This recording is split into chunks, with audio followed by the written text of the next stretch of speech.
Baik, bismillahirrahmanirrahim. Assalamualaikum warahmatullahi wabarakatuh. Kita lanjutkan perkuliahan kita. Topik perkuliahan kali ini adalah pelatihan dan pengembangan.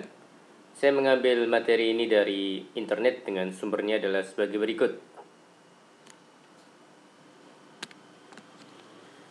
Pengertian pelatihan dan pengembangan menurut Schuller and Jackson di tahun 2006 dan Mondi di tahun 2008. Pelatihan bertujuan meningkatkan kinerja jangka pendek dalam pekerjaan atau jabatan tertentu yang diduduki saat ini dengan cara meningkatkan kompetensi, yaitu pengetahuan dan keterampilan para karyawan.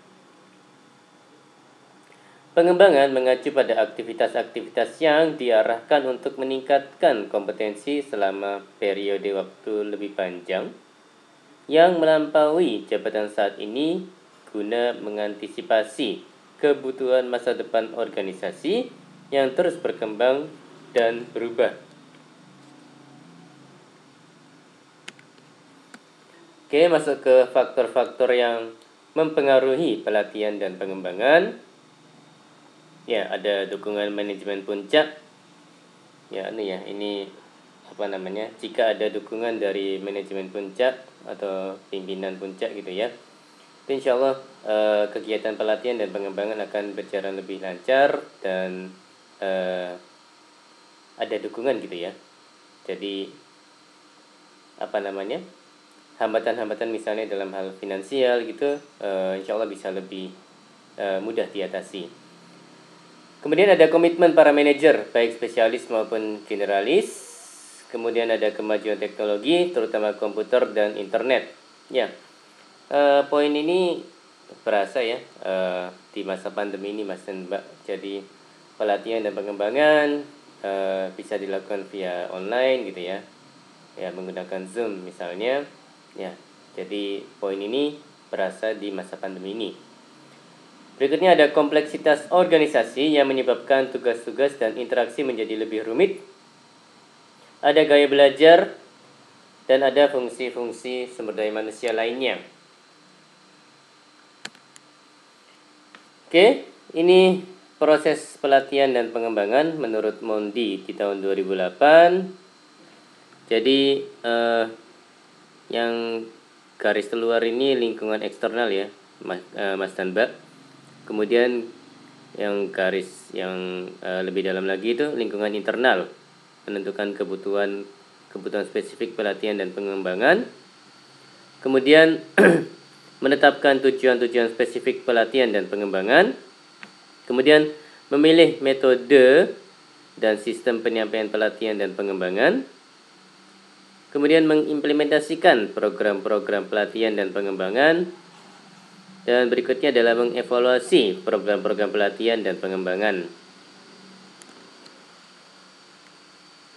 Oke, masuk ke subtopik tahap-tahap pelatihan dan pengembangan menurut Werther dan Davis di tahun 1996.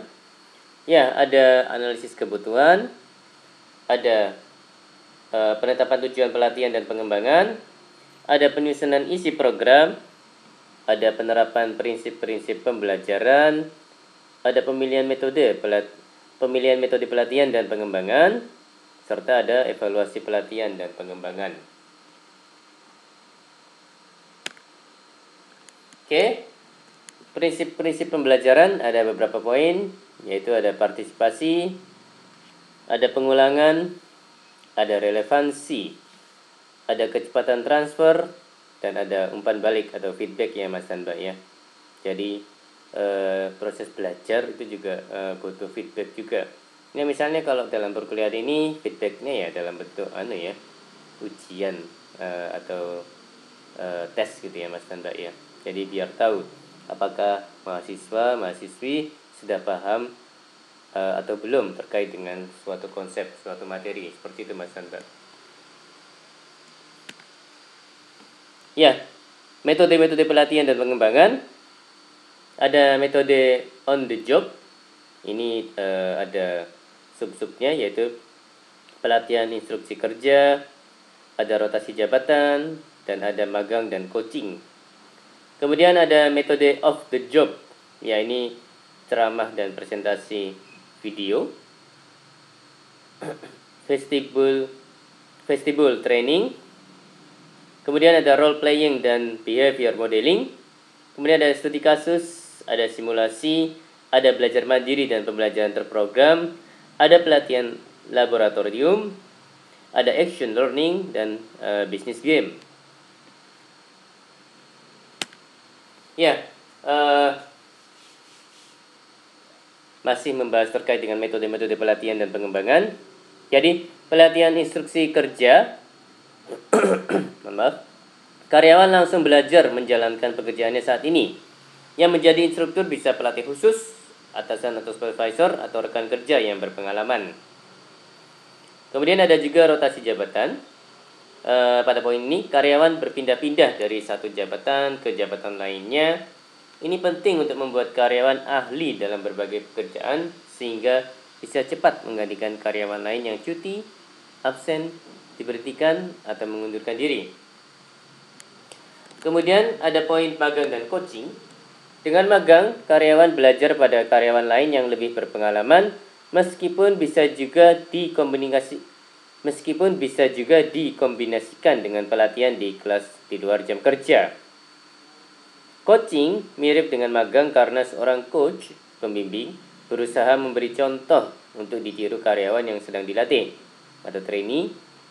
Coaching biasanya dilakukan langsung oleh supervisor atau manajer dari karyawan yang bersangkutan.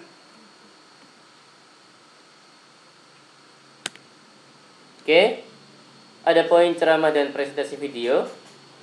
Ceramah dan metode off the job lainnya lebih mengandalkan komunikasi dibandingkan contoh. Ceramah adalah cara yang populer karena relatif murah dan bisa mengatur bahan belajar untuk disampaikan dengan baik.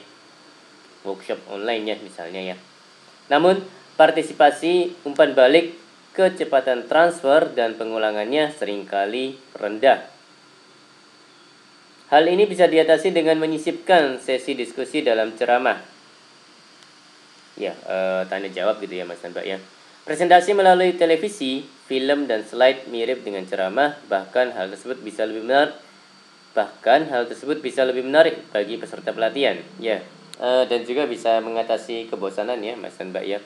Kalau ceramah apalagi kalau satu arah kan rawan menimbulkan kebosanan Mas dan Mbak. Ya. Poin vestibule training. Vestibule training adalah pelatihan yang menggunakan tiruan dari situasi kerja yang sesungguhnya. Misalnya menggunakan tiruan bank, rumah sakit, hotel, dan sebagainya.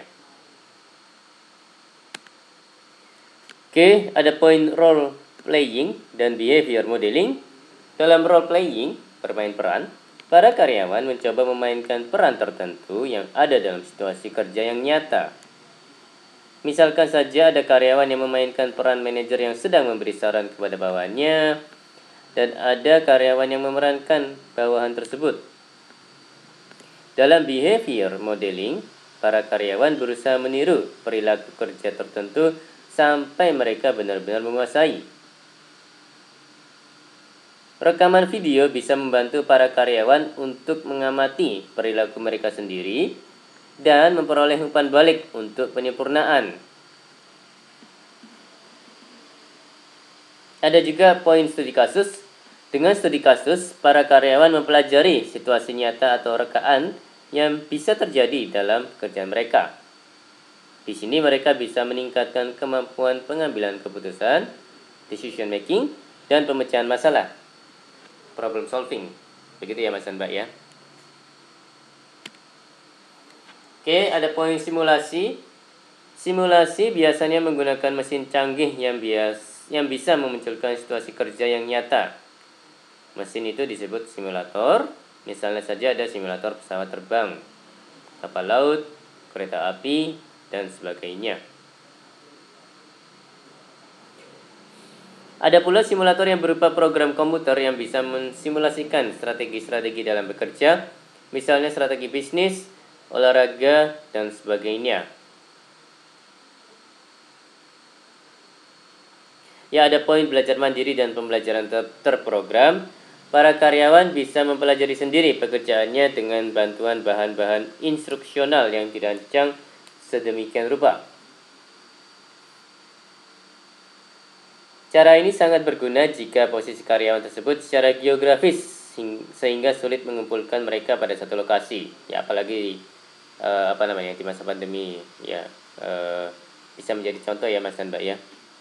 Dengan perkembangan komputer, cara ini menjadi lebih mudah karena para karyawan bisa lebih cepat memperoleh umpan balik dan panduan melalui program komputer yang dirancang sedemikian rupa untuk menyampaikan materi yang bisa dipelajari sendiri oleh para karyawan.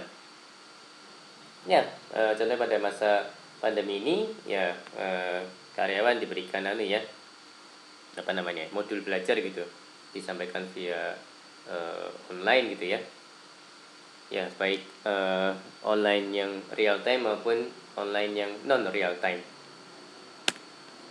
Oke, ada poin pelatihan laboratorium. Dalam pelatihan laboratorium, para karyawan berbagi pengalaman, perasaan, dan persepsi sehingga di sini mereka bisa meningkatkan kemampuan interpersonalnya. Oke, ada poin action learning juga. Dalam action learning, sekelompok kecil karyawan harus memecahkan sebuah masalah nyata yang terjadi dalam organisasi. Mereka dibantu oleh seorang fasilitator yang bisa seorang konsultan dari luar atau staf internal organisasi. Oke, ada poin bisnis game. Permainan bisnis adalah metode pelatihan dan pengembangan yang memungkinkan para peserta untuk mengambil peran-peran seperti presiden, controller, atau vice presiden pemasaran dari dua organisasi bayangan atau lebih dan bersaing satu sama lain dengan memanipulasi faktor-faktor yang dipilih dalam suatu situasi bisnis tertentu. Ya, bisnis game.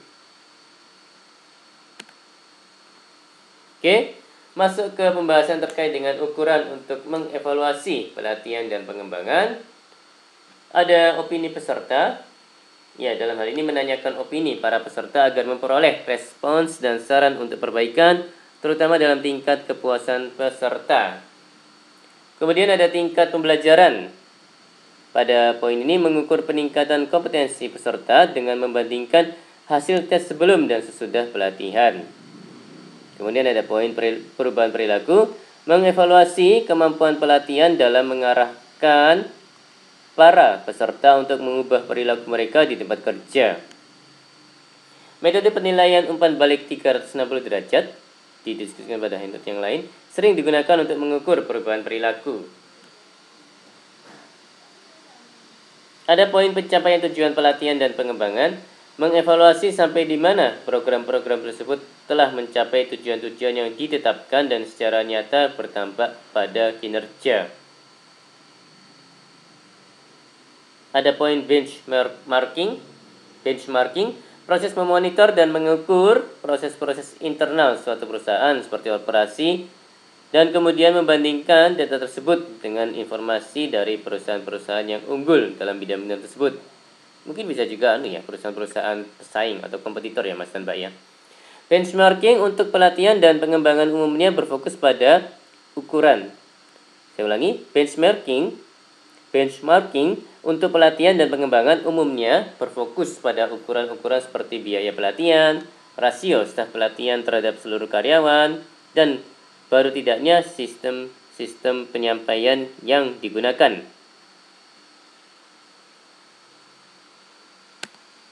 Oke, berikut adalah referensi yang digunakan pada materi kali ini.